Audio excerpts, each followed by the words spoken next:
Hi, this is Dave Hurwitz at ClassicsToday.com here with a topic that has been near and dear to my heart for a long time, the influence of Italian music on the symphonies and other works of Gustav Mahler.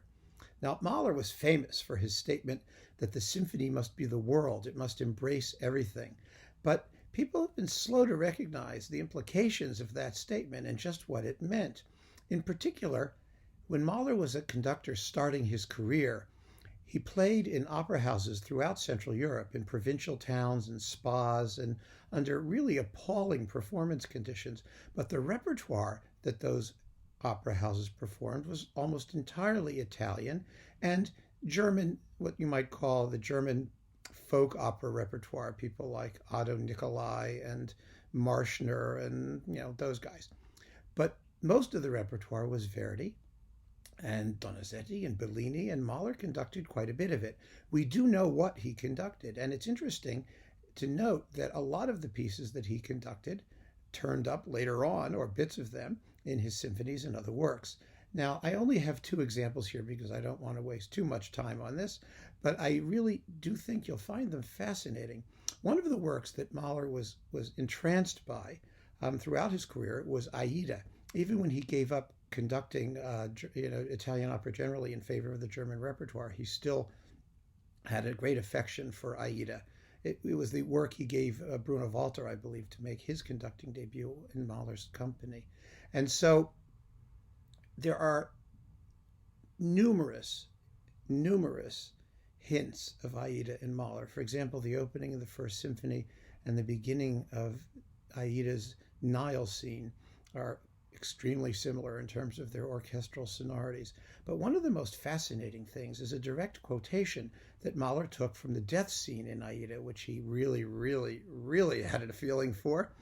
And it turns out that this is the second of the Kindertotenlieder, the opening of the second of the Kindertotenlieder. And I've put up together a mashup where you can hear both of them together, one right after the other, Kindertotenlieder followed by Aida. You don't have to transpose, the pitches are the same, the melodic line is the same. Here, give a listen.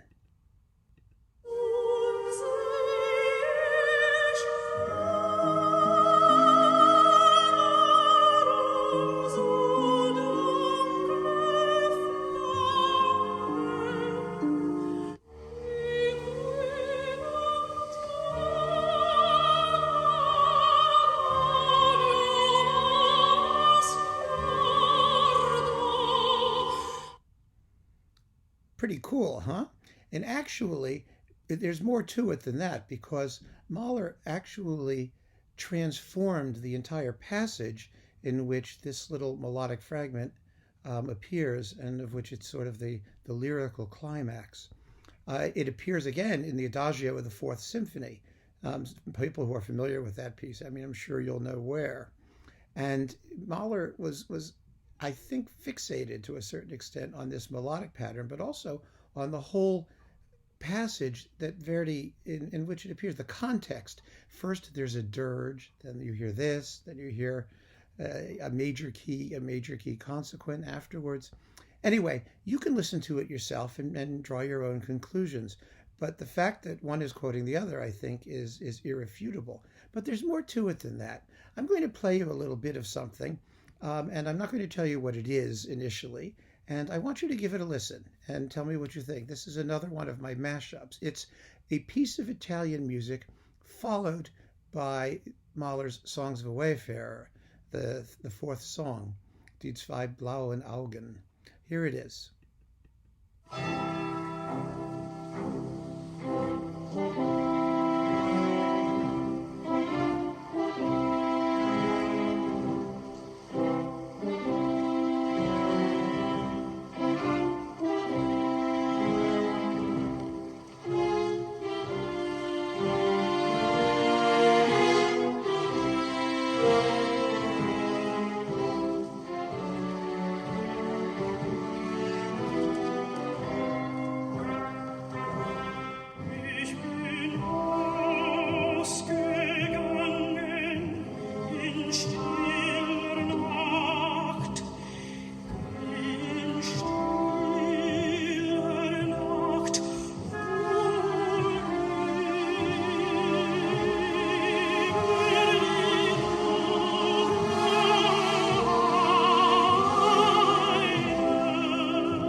And that's pretty remarkable, isn't it?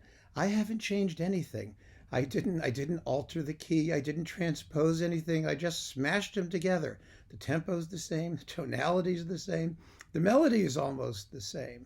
So is Mahler quoting, or is he just dipping from the same well as his original source? Is this part of a topic, a topos that was part of the common language of music at that time? It could be either. But what was that Italian bit? Does anybody know? Do you know? It's actually the funeral march from Donizetti's last opera, Dom Sebastian. That was a French grand opera, actually. And it's scarcely possible that Mahler actually knew the work, the complete work in its original form. But it is possible that he knew it from Liszt's piano transcription of the funeral march, which was a piano piece that Mahler very well could have heard played during his conservatory days in Vienna or during his travels around Europe.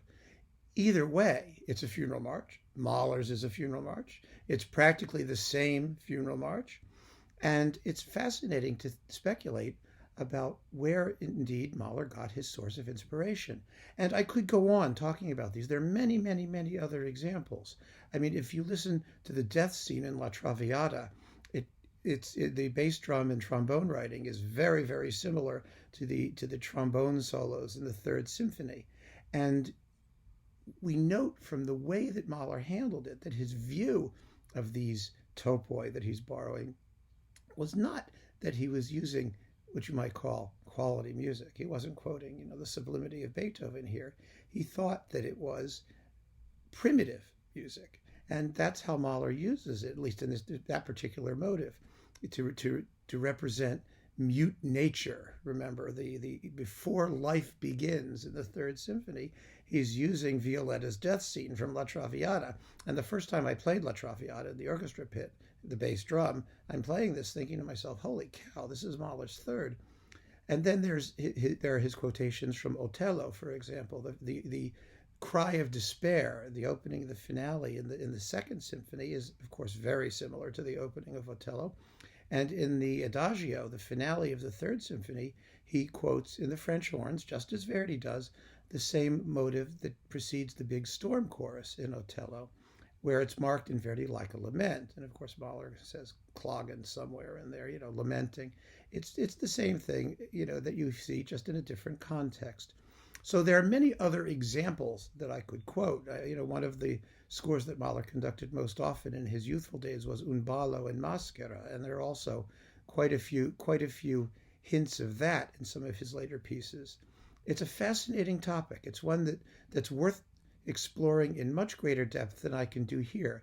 But I hope these two little examples, just these two, have given you a sense of how much there is still to discover and how much we still don't know about Mahler.